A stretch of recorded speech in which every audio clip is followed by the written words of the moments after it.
Welcome to the 707, a weekly half-hour program produced by KRCB, a service of NorCal Public Media.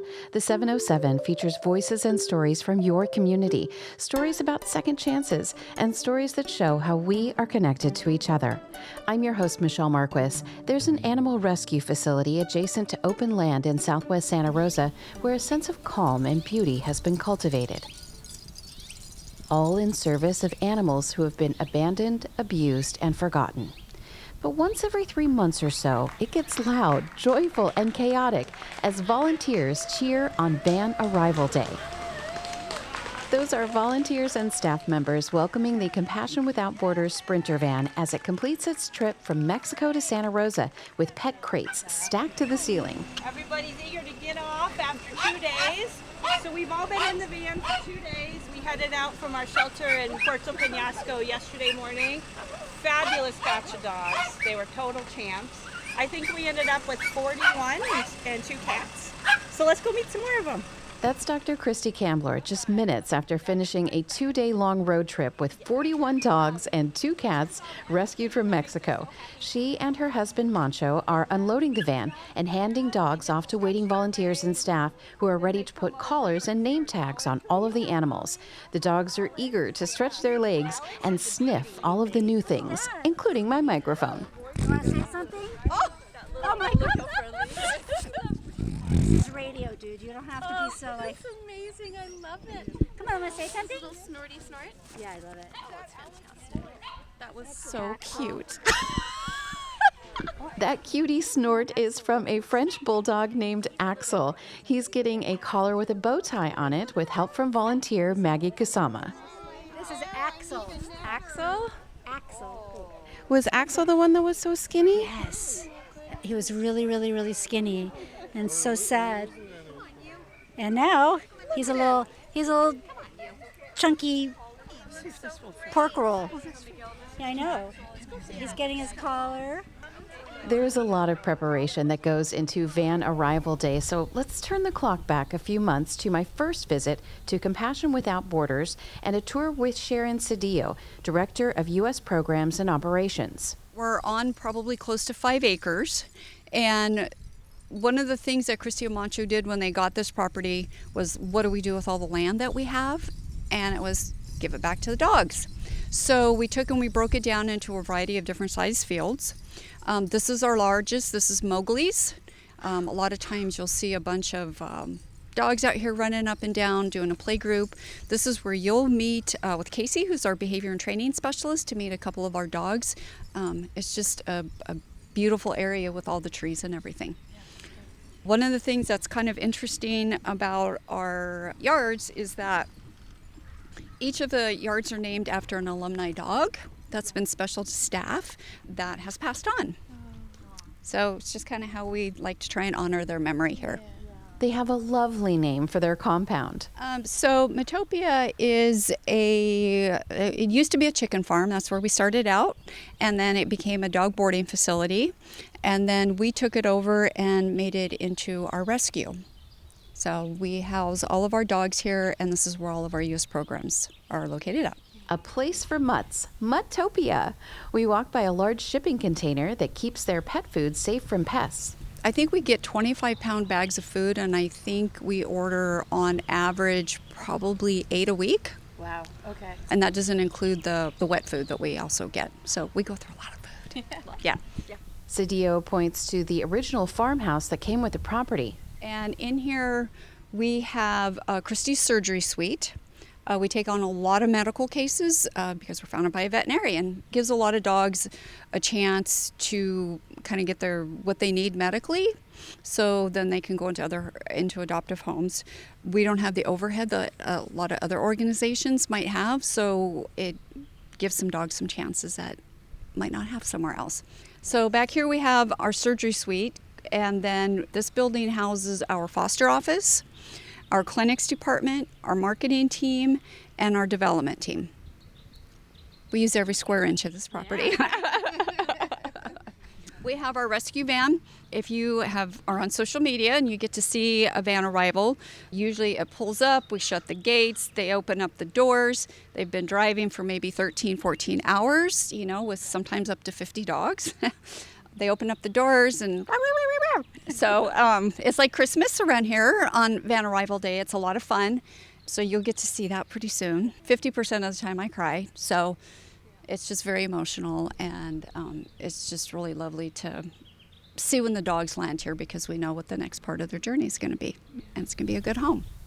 We get a list, we start working on a list of dogs to come up about 2 weeks before a van arrival, and what we're looking at is what does our population look like here, and what are the needs of the dogs there, so then we start picking and choosing who can come up.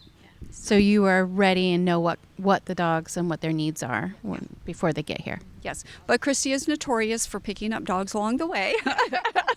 So every once in a while we get a surprise. But for the most part, we know exactly who's coming in, because we've got to make sure that we can take care of it here. Sedillo points out a vehicle used for mobile clinics. This is our Esperanza van, and we go down to Roseland once a month, and we provide low-cost, no-cost services. And then we work in conjunction with Sonoma Humane for our patients to also get spays and neuters done there. It's one of our requirements is that you have to agree to spay or neuter your animal in order to be one of our patients. And this is actually kind of how we started here, is they started clinics down in Roseland way early on before we got this, Matopia here, and that's also what they do down in Mexico. My understanding is that Christi and Moncho were pretty instrumental in working with the government down in Mexico in overturning inhumane euthanasia practices. They've been around for a while doing some good work in a lot of different places. Yeah. So I was looking on the website and I saw one of Christi's blogs and her answer about why Mexico, and that what she said about the euthanasia practices in Mexico was horrible. Yeah. My understanding is they used to use electrocution. And Christi and Moncho lobbied pretty hard, made some connections, and were able to work with the government there so that now that it's outlawed. Really? Yeah. So They made that change. They were instrumental in helping it get done. So that's pretty impressive. So how did Compassion Without Borders begin? I sit down for a chat with co-founder Moncho Camblor on some colorful chairs shaded by large redwood trees. I met Christi in Mexico City. I'm from Mexico City. And Mexico City has one of the biggest animal shelters in the world because it's one of the biggest cities in the world. But unfortunately, the shelter down there is not like the shelters in here. It was a lot of need. It was really well-intentioned, but grew out of control a little bit. So when we started volunteering there, we tried to figure out how we can help the most. The shelter, and at that time, used to have 2,000 animals, just dogs and a couple hundred cats. After doing what they could to increase spay and neuter operations, vaccinations, even airlifting dogs to the U.S., they eventually opened their own clinic in Mexico. So then we moved to Puerto Peñasco, and now we have been in Puerto Peñasco probably another 14 years. We've just been spay-neuter 5 days a week, around 30 animals a day is what we have the capacity in the clinic, and we normally see around 15 to 20 wellness patients a day, and we see everything, and everything is free in Mexico. We don't charge a penny. All the services are free for the community. We just opened last year. That's pretty excited because we have been working kind of on makeshift places. We converted a convenience store in the clinic, and then we were renting a couple houses for the rescue, for the puppies, and the other one for the animals that would be coming to the States. Now we finally built kind of a state-of-the-art hospital and shelter. And the idea is to make that kind of a training center for other nonprofits in Latin America and bring them to there to learn high volume spay and neuter, how properly shelter and take care of animals, and how it looks done right, because it's important to show that it's possible. We've been in the new facility, gonna be a little over a year. It has been great. It's been working fabulous, and now we are able to hospitalize patients, because before we couldn't have was a convenience store what we converted in a clinic, so it wasn't enough space to have a proper hospital. Now we can have like a patients hospitalized and 24-hour care, and just being able to do what we always want to. So the facility is great. In the next segment of the 707, we'll meet some of the dogs at Compassion Without Borders. This is KRCB.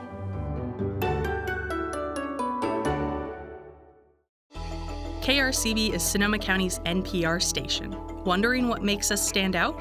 It's simple: our unwavering commitment to this community. Morning Music, hosted by Brian Griffith, sets the perfect tone for your day. Brian here with you on Sonoma County's NPR station. As the sun climbs high, join Doug Jane for Midday Music. Doug Jane with you. Thanks for tuning in. It's the soundtrack of Sonoma County. Then, stay informed with All Things Considered, featuring insightful reporting from the KRCB newsroom, ensuring you're always in the loop. For Manzana, the company that helped keep Sebastopol's famous Gravenstein apple alive, their 103rd year in business will be their last. Your home for the best in local news and music. Because when the community sings, we're here to listen. Your radio, your stories, your station. KRCB 104.9, Sonoma County's NPR station.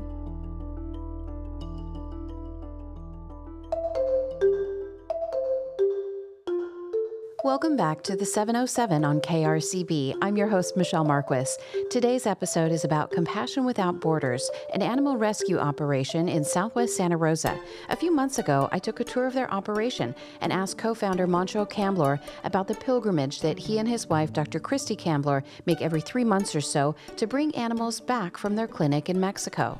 Well, it's not for everybody, but we love it. It's a long trip. It's solid driving hours is 18 hours, with the stops, pee breaks, and etc., and gas, and all along. It becomes like a 22-hour road trip. And yeah, we have the van, at this point, to a science of Tetris, how we put the cages. We are able to bring between 40 to 60 animals in the van.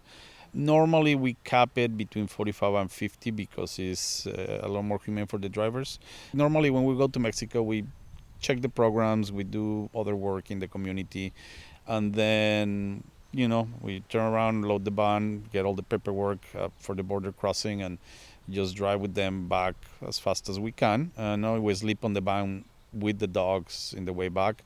So that's what I'm telling you. It's not for everybody because it's a crowded space. And again, it's a Sprinter van. It's not like a big rig. It's a small Sprinter van. Now, when you say the kinds of situations that they're coming from are pretty harsh, can you describe what kinds of things, where they're coming from? Yeah, the street living in Mexico is difficult. It's a lot of diseases. They are parvo, distemper, a lot of skin diseases. The array of circumstances that they come, we see them all. And we try to mend them and make it right for them. And then, it's amazing because they don't hold the grudge, right? Dogs, they move forward in life without any, they just look forward. And it's a nice lesson that you don't need to be suffering in the past, and just keep going and enjoy what life is showing you now. As I say goodbye to Moncho, he grins while talking about the resiliency of these dogs. It's really heartwarming to see them coming for nothing to To hope. Yeah, to hope and to a new future and to brighter things to come, and that's pretty good. And they're all so deserving. And again, the Mexican mutts, they have a je ne sais quoi. To be honest, they're struggling, in the streets, and they just need to use their brain a lot more, right? And they need to figure out things. So they're smart. They're like they have the wits to figure out things and, to adapt to situations, to read the room pretty quickly. Yeah. And if they don't do that, it's not pretty. So they're different. So I really like the the street mutts they're the best. Co-founder Dr. Christi Camblor chats with me in the shade of an umbrella next to a memorial with a rainbow bridge where dog names are painted on rocks to remember those who have crossed the bridge. She's proud of the extra care that Compassion Without Borders can offer. Yes, yeah. So one of our strong suits is being able to provide complex medical care to homeless animals. And that's not always possible in other shelters here in California or in Mexico due to a variety of reasons. They might not have the time. So if they're an open admission shelter, they might just have so many dogs coming in that they don't have the time to be able to treat something that takes quite a while. Not all shelters have in-house veterinarians or veterinary support or the resources to provide more complicated medical care. So our area where we can most help is to take those dogs that do need time, a little bit of resources, some support, but that have excellent prognoses once they get through that episode they're going through, to take them, to heal them, and to find them loving homes. She says that people often ask why they bring dogs here from Mexico. I think it's understandable that a lot of people ask, why are you helping animals in Mexico when there's so many animals here that need help? And the bottom line is it's not an either or. We help both animals here and in Mexico. And to go deeper on it, the need in Mexico is so much more dire than it is here in most cases. There's just so few resources, so much intense suffering. So by going there and offering help, we're really alleviating some of the most intense suffering that we can find, and we feel called to do so in addition to helping animals in our own backyard. My next stop at Compassion Without Borders is a fenced-in training area with dog toys strewn about the lawn where a medium-sized black dog is basking in the sunshine. He's blissed out and getting belly rubs from Casey Gansel, a behavior and training associate at Compassion Without Borders. Yeah, here we have Ned. He came from the Fresno Humane. We took him in because he had really bad mange, really skinny. He had a limp going on. So we brought him back to our shelter. He got x-rays. It turned out that he had a broken hip and a broken femur. We were able to do surgery, or the medical team was able to do surgery on him. And it also turns out that he was full of buckshot, which is, I don't know if you know, it's like the shotgun BBs. Here was his broken femur here. And here's his hip socket totally broken. That was just repaired. You can see on his right hip, just repaired. And then the buckshot, if you look up close, someone shot at him. And he has a lot of little kind of bits throughout. But thank goodness it didn't seem to affect his spinal column, spinal cord. Oh, Ned. You can see, despite everything he's been through, he's just a lovely, trusting, soulful dog. And he's just ready for a new life and a new home, and he's gone through a lot of healing while he's been with us. That's volunteer Molly O'Leary, who has helped guide me on my tour of the facility. I've been trying to get sound from the dogs here, but the most I can get is a sniff as they check out the microphone. We love Ned. Oh my goodness, what a little sweetheart. I know. We can't get a sound for you because he's so mellow. so chill. We promise there's a dog here. Yeah, there's got to be someone who's... Let me see if I can get any sniffs.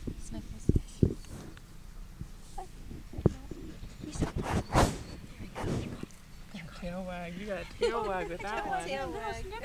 Gansel explains her work with the dogs. When we get the dogs in, I evaluate them, and me and my partner Owen, who also does the behavior and training, we set up training plans for each dog individually to help them succeed in a home, because a lot of these dogs haven't been in a home before.